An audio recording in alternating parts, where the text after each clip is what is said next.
I'm not in the high school world, and I'm not like in the social whatever normal person world, but I'm not succeeding in my sport. So who am I?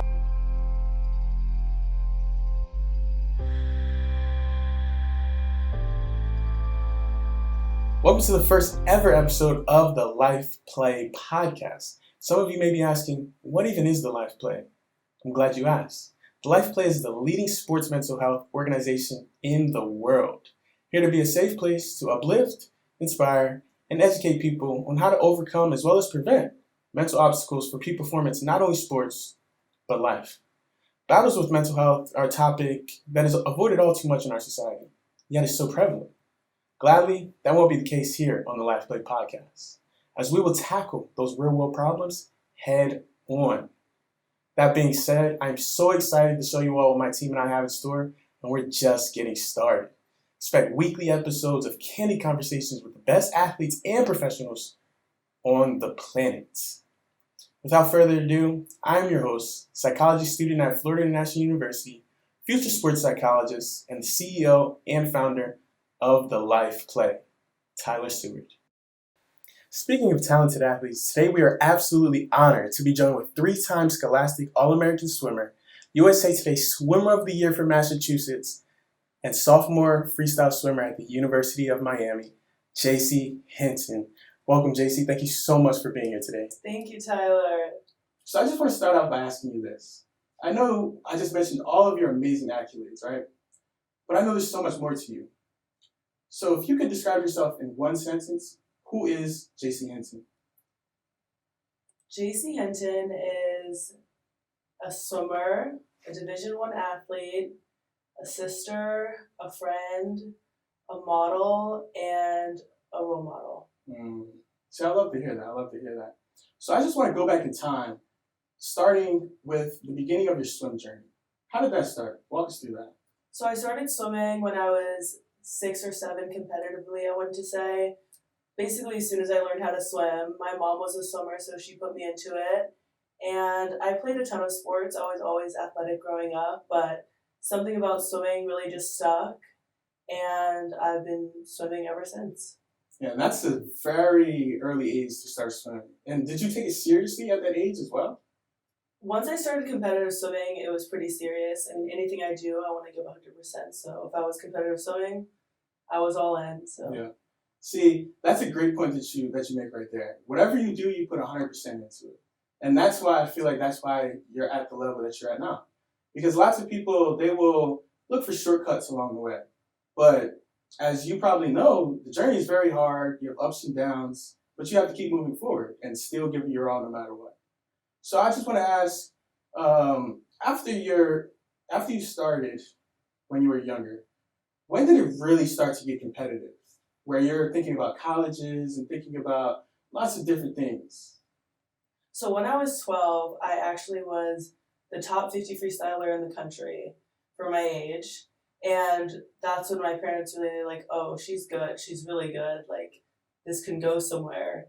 So, like I said, I was taking things pretty seriously, but they were like very all in on swimming. Like, I would do other sports, but for the most part, I stuck to swimming, and it just became a huge part of my life.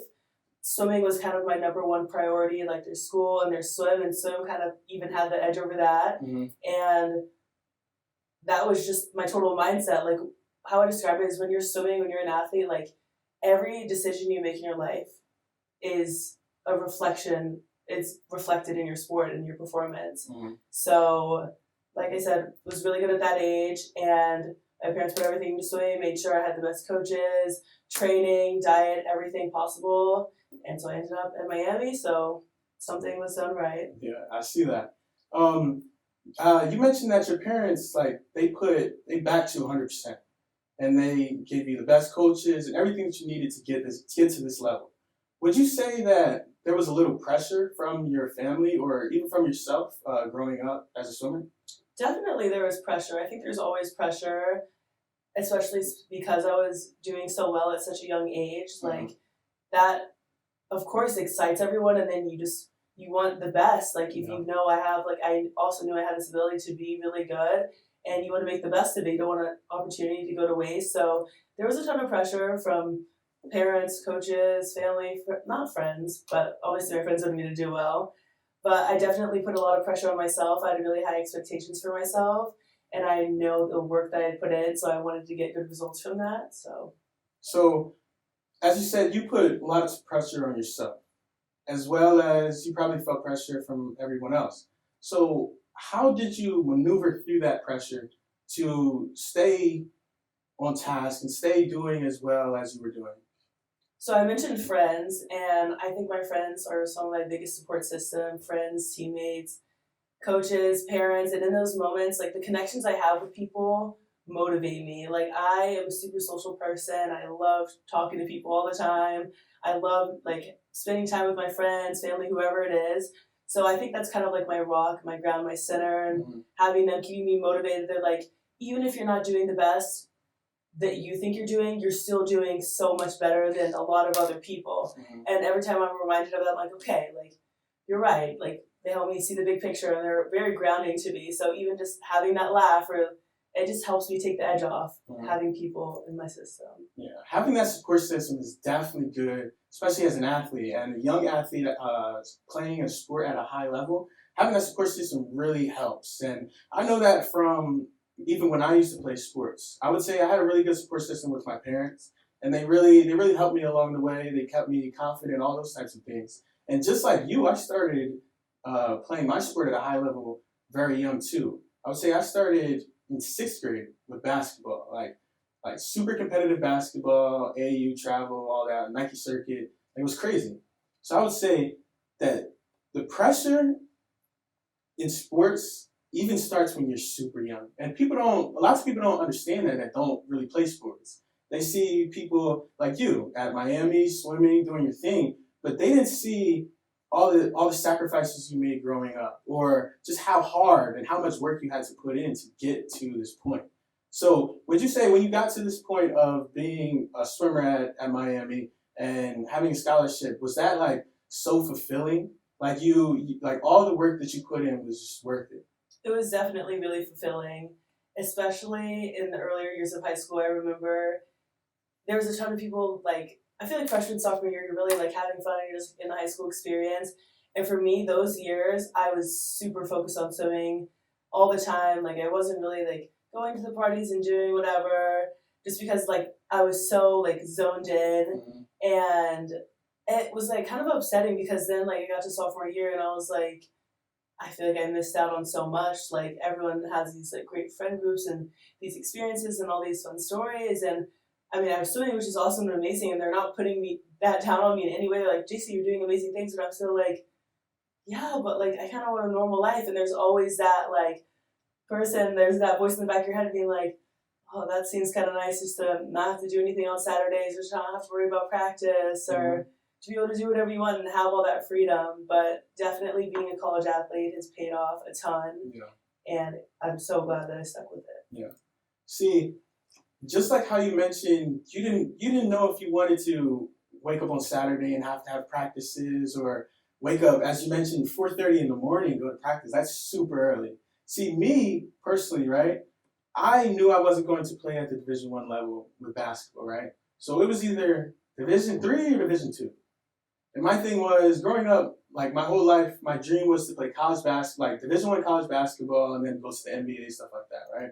So when I saw that opportunity wasn't really there, I didn't want to sacrifice that time and all the effort at the Division II and Division III level, because that just wasn't my dream. So now that I'm not playing college basketball, it was one of the best things that ever happened to me, because now I have so much time to really develop myself and develop who I want to be as I get older and all that. And yeah, that like it sounds crazy, but that was one of the best things that ever happened to me. Like not playing Division I basketball. I don't think that sounds crazy at all. I totally understand why you would make that choice.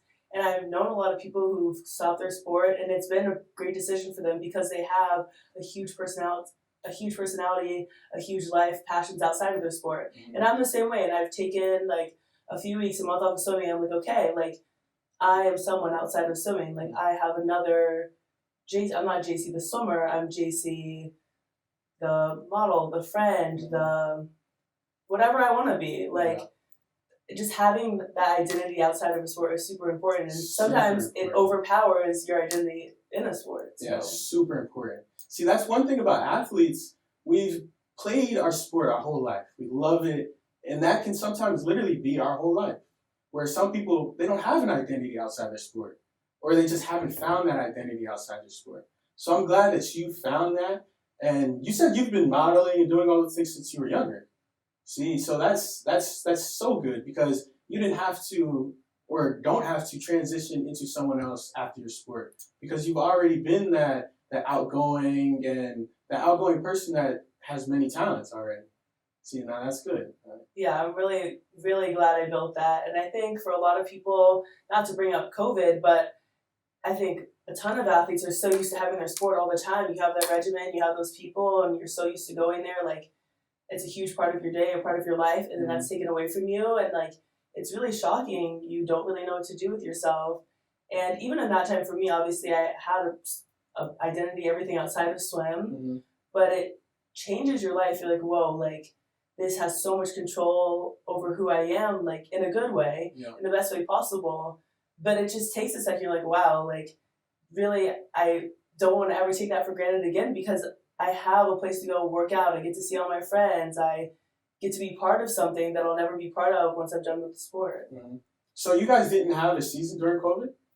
I mean, my club team had Zoom, but I was in Massachusetts at the time. So we had strict lockdown, indoor pools. I didn't swim for a couple months. And even that summer, it was like you would have to sign up for practice at a certain time, and then it would just became this whole weird thing, and I was not super in it like that. Like, once COVID happened in the summer, signing up for a practice, and then you had to like be on opposite sides of the lane. It was one person a lane. I was like, I don't like this. Like, I come for the social aspect. I come to see my teammates and talk, and we're just like this is like a military style swim. So I would stay in shape, but I was like, this isn't the same. Like, this isn't really what I like doing. See, so a time like that can lead people down lots of different roads of like depression, just because you're not doing what you're usually doing, and it's a complete switch of your reality.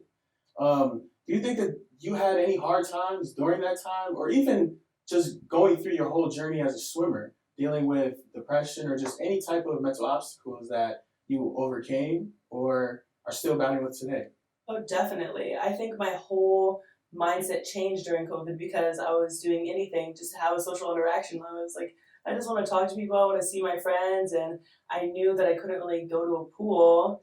So that was kind of off on the side. So I would like swim with some of my friends, but it was more just like the social aspect, like I said. So my mindset definitely changed. It was like, I know I'm not competing. Things aren't as serious. Like, I'm not super motivated to be in the best shape of my life. Like, it's just a ton of weird stuff was happening. And I think going into my senior year, like, I was already committed to school as well. So I was like, I'm really having a hard time staying motivated. Like, even the beginning of that year, like, it was like, you sign up for practice. It's one person a lane, like, super strict. Nobody's really talking that much. Like, everyone's kind of nervous going back into COVID, wearing masks. And I'm like, this is not what I'm used to. This is not the swim that I love. Obviously, I'm doing the sport, but the atmosphere is not there. And like I said, I'm a huge atmosphere people person. So when I didn't have that, it was super hard for me.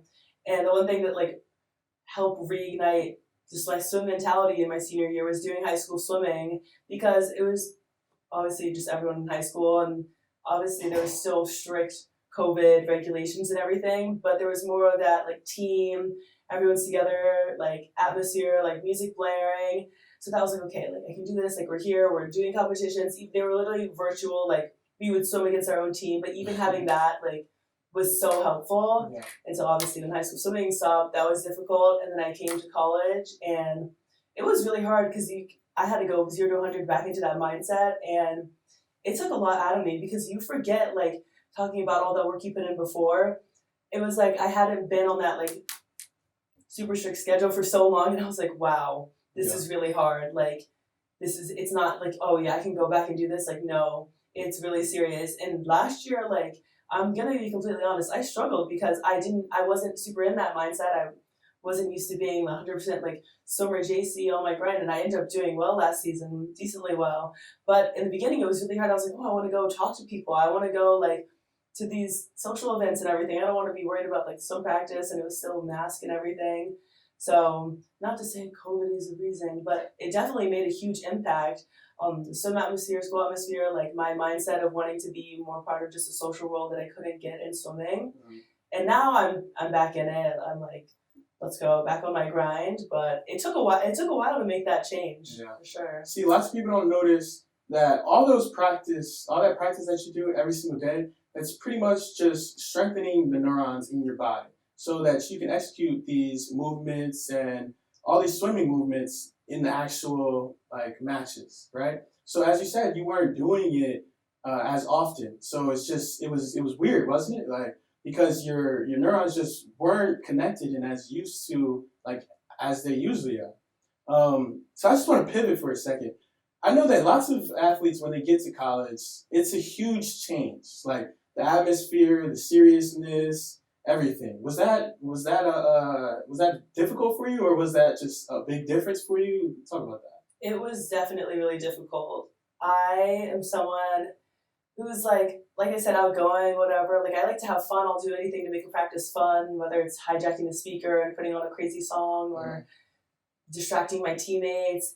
And coming in as like a freshman at a D1 school in Miami, like my coach was like, "You're gonna have a hard time." I was like, "I don't know what you're talking about." And I came there and I was like, I can't do that. Like I can't do that right off the bat, I'll say, because like this girl's totally not serious. Like what is she doing? Like no one knows, like that's my personality. And like you said, it is very serious. And we went through all these like athlete meetings and we talked about like you're under a microscope, like everything you do is monitored, like everyone is like, these are the athletes of the school, like you're a huge representation. You go out, you're getting food, you're talking to people, doing whatever, like you are a representation of University of Miami, athletics and the swim team and everything. And I really had to like be like, okay, like listen to everything people are saying, just let go of that for a minute, like you'll be able to have your fun. But I really had to be like, okay, listen to what people are saying, do what they tell you to do.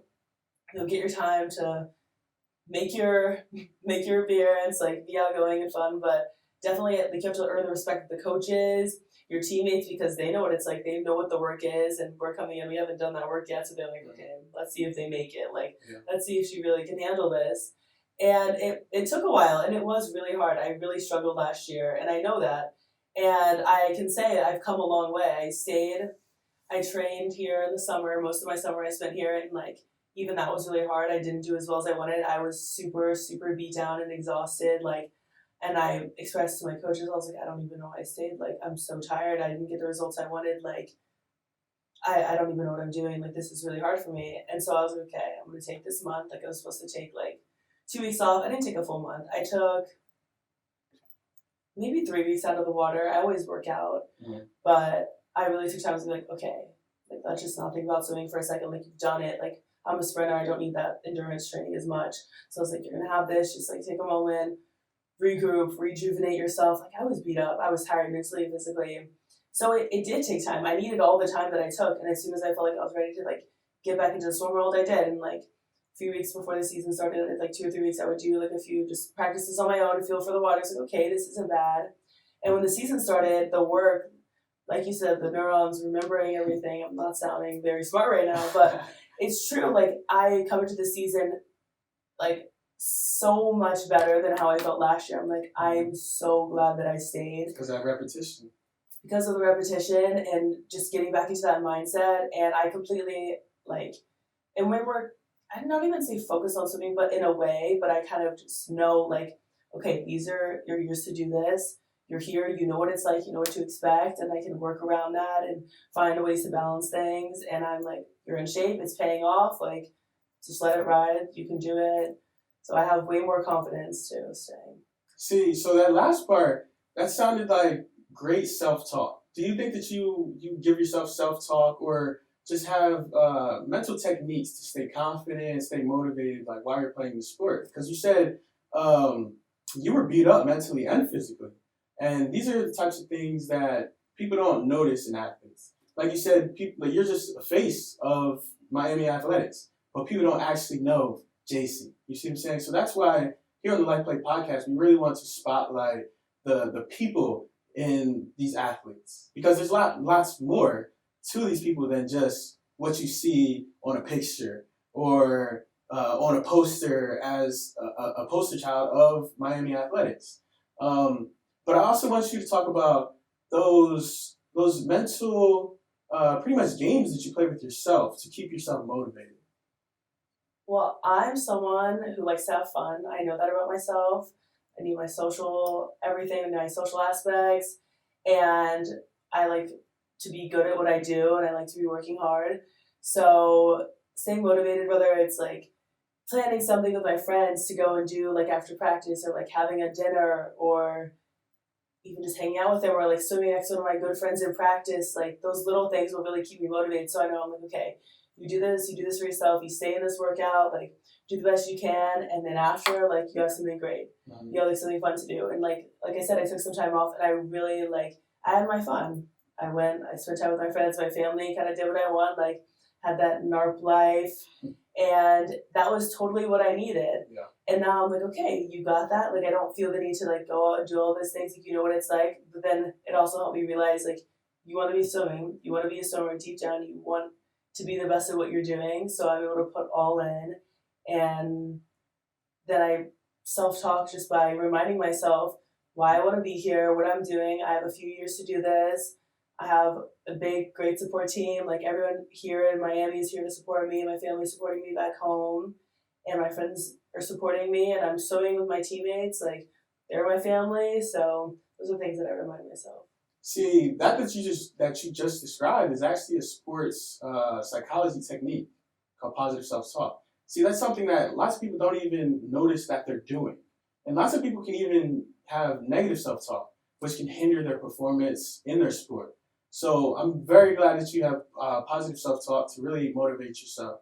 And you also noticed, you also mentioned before the podcast that you said swimming is 90% mental. What do you mean by that?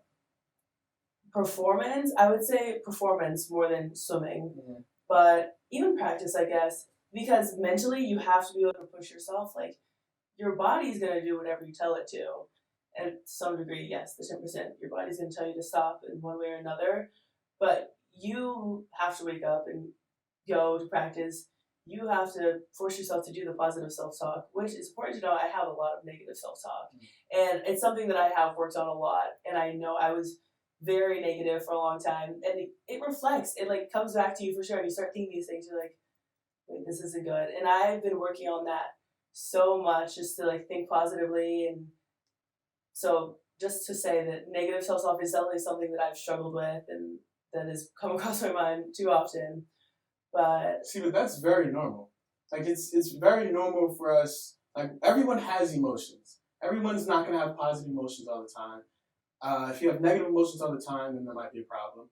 But it's about that balance, because you're not always gonna be happy. There's times where you are sad or down or just upset with yourself, especially in a sport where you think you can perform a lot better.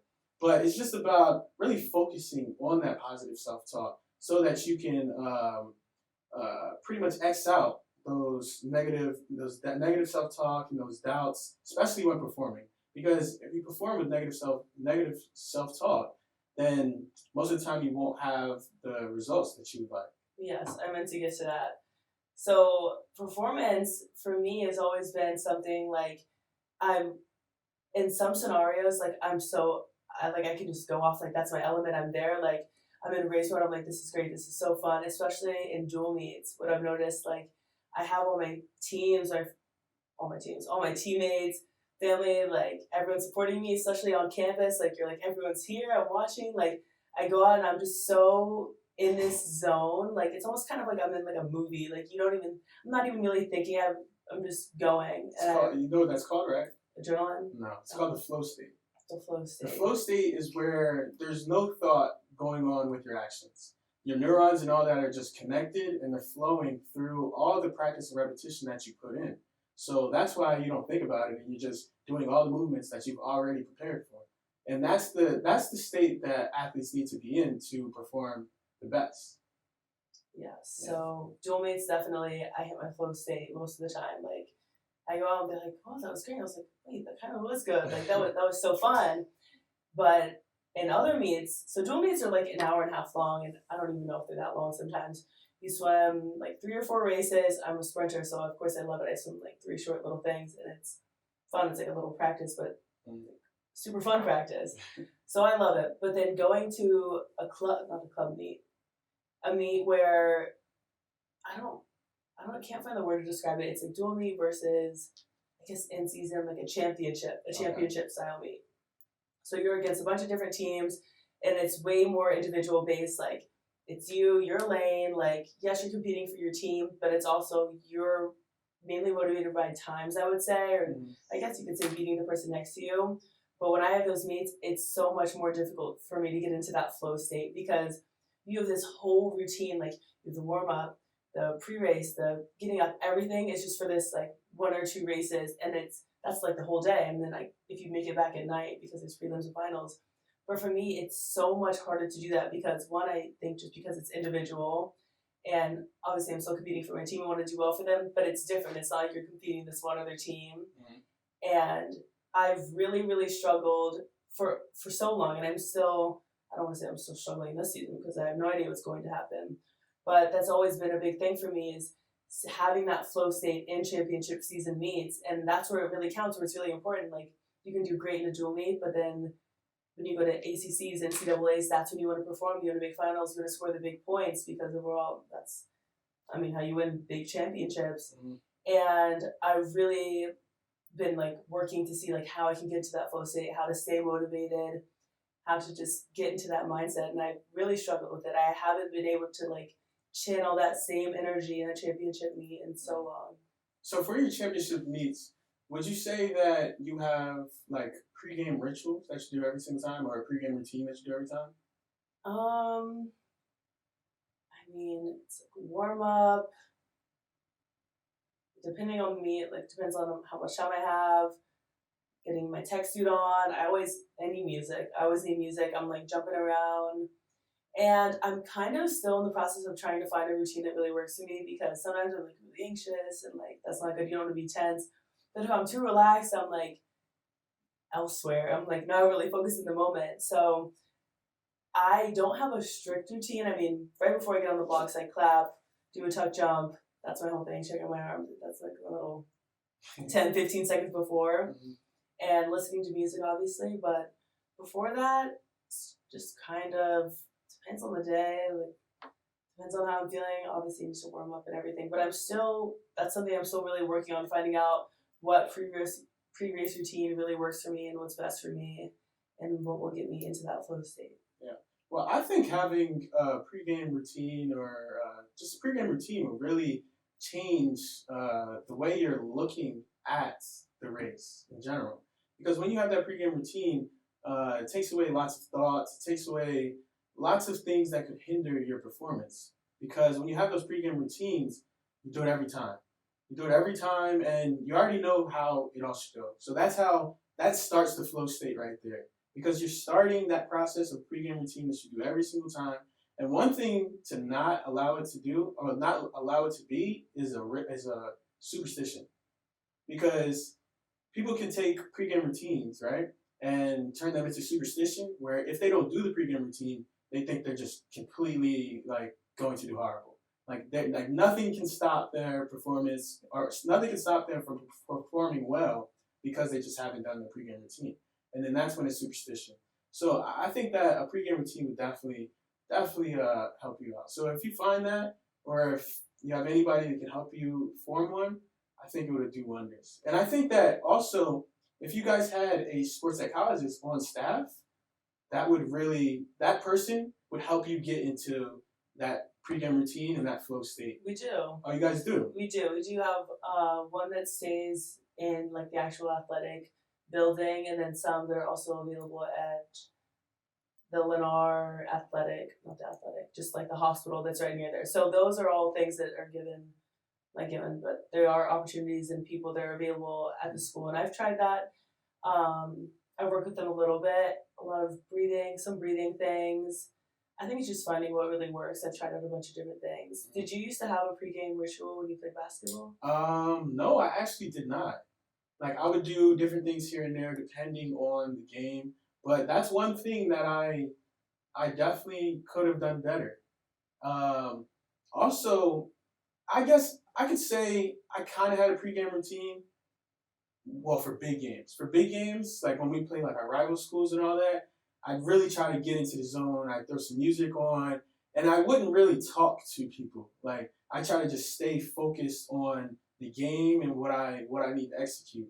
But no, I didn't have a sole pregame routine. But you're right, I should have. No, I was just curious. I didn't know if you had any tips, like Oh no, I any mean suggestions. no, we can talk for sure. Okay. The life play will take care of you. for Okay, sure. I'll get like a therapy session after this. I had a sports therapist Of course. upcoming. So you mentioned that you guys have sports psychologists on staff. Would you say that a lot of athletes at Miami use them or no? I think so. I think that's something that's kind of private. So I don't know. Oh, Everyone's yeah. be like, "Oh, I saw my therapist today." I mean, that's what I do, but not everyone's like super open about that. Mhm.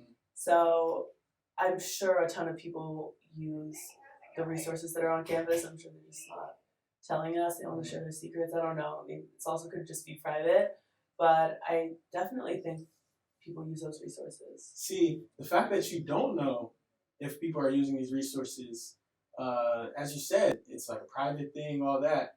But I think that also goes into the fact that people view therapy and like seeing a psychologist and all these things is kind of like a weakness, or like they want to keep it on the down low so that people don't know that they're doing it. When at the end of the day, it's literally just helping you.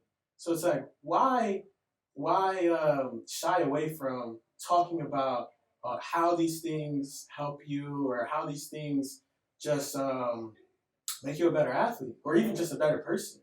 Because these things, psychologists, sports psychologists, regular therapists, they're all just to help people.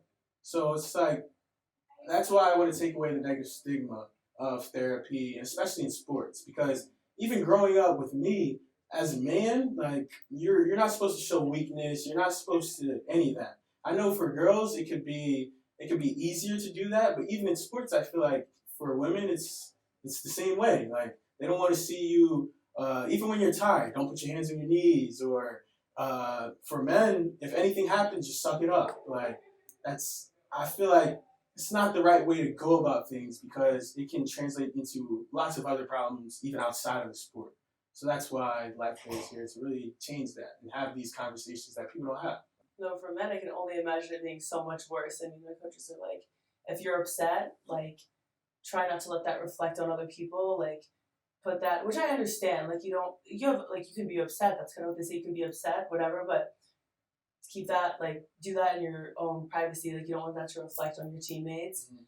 But definitely, like, you have to keep it up. I think now people are more understanding, especially like everything happened with Simone Biles, that really brought a lot of light to mental health with sports. But there's lots of people that have been talking about mental health. Yes, since then Simone I've noticed Biles, it a lot more. Simone Biles, DeMar DeRozan, Draymond Green, Michael Phelps, literally the best swimmer of all time. Yeah, I'm forgetting. Michael Phelps is a huge advocate for that. I know he struggled with depression for a long time, which a lot of athletes do. Michael Phelps was literally winning every gold medal, and he was talking about killing himself. And people are like, how could, like, what could be wrong with him? Like, he's the best in the world. But they don't understand that there is a person outside of that athlete. And that person may have real life challenges and real life trauma that they have to work through. Even though they're doing good in their sport, there's still other things that go through the mind. You see what I'm saying? Definitely. And I talked to someone the other day, and actually, she was training for the Olympics, and she was saying in those, like, the last like 3 months before, she's like, I can't do it. Like, I can't. Mhm. I'm not gonna be able to do it. Like, there's no way. There's no motivation. Like, I don't care. Like, I want to be done. And ended up like finding a way, not powering through. I think she just made little goals for herself. She had rituals, little things, but I think to satisfy that person, the identity outside of her sport. Mhm. So I think that's super important to like make note of. Like, I know if I'm super focused on swimming and I'm only catering to that part of my life, it's gonna catch up to me. Like, and I'm not even realizing. And then one day it hits me. I'm like, whoa, Yeah. like my life. Where's my life? Like this is not 100% who I am. Like I need to take a second, especially if your sport isn't fulfilling everything you thought it would, and you're not performing how you thought. Then it becomes really hard. You're like, I sacrificed everything. I got rid of everything, and now I didn't get the results I want. So what now? And you're just kind of stuck. Yeah. You also, before we came on here, you also told me about a time where you even thought about quitting swimming. What made you have those thoughts? There was a couple different times. I mean, I'm sure there's the practices where I'm like, I'm done. This is it. Like, why do I do this? But I was in, I forget what year. I want to say around my sophomore year. That was kind of a hard time. Just that when in high school. And like I said, I just really thought I was like, I feel like I'm missing out on my life. Like, I didn't perform. I had a really good season the year before, actually. And then that summer, I didn't perform how I wanted. I was like, I just spent so much time like that I just worked so hard. And I just had this one meet and I didn't do well at all. And I was like, that's it. Like, I can't do this anymore. I gave up so much. Like, I gave up my summer. I want to, like, have a real life. Like, I just want to be hanging out with people, like, doing fun things. And I just can't be, I don't want to do this anymore. And I started doing, that's when I really started modeling again, because I started in Texas and this was in Boston. I did that. I did a pageant. I got involved with a ton of stuff outside of swimming. I didn't actually quit. I took like a month and a half off, but I still was training because my parents were kind of like, you're not quitting. Yeah. But I definitely built that identity outside of swimming, worked with that a lot. And it was really hard. Like that whole season, I really struggled. I still didn't get the performance I wanted. I went down a really bad mental path, struggled even with like eating things, just that whole process. And it was really, that was hard to come back from. I was at like my lowest point and I was like, I feel like I'm not in the high school world and I'm not like in the social, whatever, normal person world, but I'm not succeeding in my sport. So who am I? Like, what am I doing? What is going on right now? Like, I don't know what my path is. Like, do I try to take time to just be a normal person? But like, you're so far behind. You're like, everyone has these groups and these cliques in middle of high school, and that's how that goes. And then I have the sport, and I'm like, I physically don't even know what's motivating me to keep going, like to do these practices. Like, I'm not even feeling it, and then you're just stuck. You're like, what do I do? Like, I don't even know. Like, it was my lowest point in swimming. I was like, I'm the slowest I've been in so long. Like, how am I going to come back from this? I don't like swimming when I'm not the best. Like, I don't like swimming when I'm not the best version of myself. Like, it's just not the same. See, and I can relate to that too, because you mentioned the year before you had a very good season, right? And then the next season you didn't do as good as you wanted. See, like when I was in high school, my sophomore year, our basketball team went undefeated. I had a perfect year. I played good, everything. My junior year, we had a couple people leave, a couple seniors leave. My junior year was literally like one of the hardest years of my life. Like just because I wasn't playing as good, I was dealing with injuries, our team wasn't as good, everything. So I know exactly what you mean when you say, like, when you're not playing as well in that sport that you put so much time and effort in, it really hurts. And as you said, it went from mentally hurting to physically hurting. You said that you couldn't even eat. Like these are the type of things that people don't really think about. Like just because athletes put so much time and work into their craft, it's like if you're not doing good, like you said, who am I? That question, who am I, really, really resonates with so many people. And I'm glad you mentioned that. Because I had a time, I would say after my senior year of basketball, where I officially knew I wasn't playing Division I basketball, and I officially knew I just played my very last basketball game. I was like, who am I now? And then that's how I really had to come to the conclusion of, like, what am I going to do, like, with my life as I get older? Or even what college am I going to? Like, even coming to Miami was just a way to kind of just really do what I, like, really wanted. Like, I always loved Miami, always loved Florida, but the only thing that was on my mind was getting a basketball scholarship. So I didn't care if my basketball scholarship was at some random school in Colorado. Like, if that's where it would allow me to play basketball, that's where I was going. But like I said earlier, it was one of the best decisions, or one of the best like things that didn't happen to me, because I'm now here and I'm now on a podcast, I can speak about these things that I went through and so many other people went through. So I'm glad you mentioned that. So I want to talk about, what are your plans after swim? Or do you plan on still swimming? After these 4 years, I'm like 90% sure I'm done, almost 100% sure. Like, it's like I have these years, the Olympic years in the middle of my junior year, I believe. This is 2023. Maybe it's my senior year. So regardless, it's my junior year. It's the end of my junior year. So if I wanted to make trials or anything, that's when I would do it. I don't know if I would keep going after that, but definitely would take time to pursue more things like modeling. I want to do broadcast journal. I'm a broadcast journalism major, so I want to go into sports broadcasting, maybe sideline reporting, something along that line. That's nice. I think you definitely could do that easily. Really? Yeah. Appreciate that. People have said that. So definitely working more on that. And modeling has been something, like, obviously it's hard. Like, people don't realize you have to be on, like, you have to look the part 24/7, even though you're getting casted like once every 3 months. And you have to be ready all the time. Like, they'll just call you whenever. And so with sports, you can't really do that. So if I still want to do that, I think I'm going to definitely work to be more in the modeling field. And who knows what I'll be interested in the next 2 or 3 years. Like, I'm always picking up new things that I like to do. That's good. And sometimes I'm like, oh, I want to do sales, I want to be in marketing. Like, it just really depends. So I know whatever I do, I'm going to be like full force in it. And I'm excited to have a life outside of swimming. Yeah. See, that's so good that you even have plans that you can execute outside of your sport when you're done and everything. And like I said before, that's something that people don't really think about. They'll be in college just trying to get to the next level so much that they may not take their education seriously. They may not think of anything other than that sport. They'll say it's either this sport or nothing. They may get a degree in parks and recreations just because they don't want to do as much work, stuff like that. So that's very good that you have a higher level of thinking of what you're good at and what you could possibly do. Because I can tell you're like a jack of all trades. You can do lots of different things. Thank you. Yeah, so you can, I see you doing very well in the future. Thank you. I appreciate that. Welcome.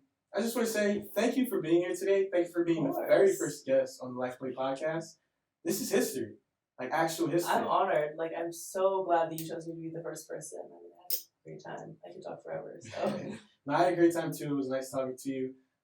Once again, thank you for joining the Life Play family, because I think now that we have this conversation and we stay in touch, you can definitely be part of the family.